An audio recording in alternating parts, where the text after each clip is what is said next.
Side हो sir. यार आप लोग बोलोगे तो क्या आवाज आप लोग नहीं आ रहा है। मैडम इतने नहीं आएंगे कहाँ आते? चलो जी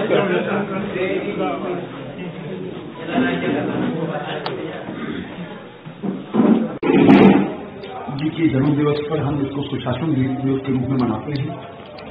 उसी के तहत ये कार्यक्रम किया जा रहा है और पूरे इलाके के जो भी बूथ हैं वहां पर इस प्रकार के कार्यक्रम हो रहे हैं और इस प्रोग्राम में ज्यादा से ज्यादा लोग भारतीय जनता पार्टी के साथ जुड़े उसके लिए कार्यक्रम बनाए गए हैं। मेरे को आज भी ये जो हमारा त्रिकुटा नगर में हमारा वार्ड है यहाँ पर लगभग 40 की संख्या में महिलाएं और नए लोग जुड़ रहे हैं। तो आने वाला 2019 चाहे वो लोकसभा इलेक्शन हो चाहे असेंबली का इलेक्शन हो, भारतीय जनता पार्टी पहले से बेहतर स्थिति में यहाँ पर आए उसके लिए भारतीय जनता पार्टी का प्रयास है।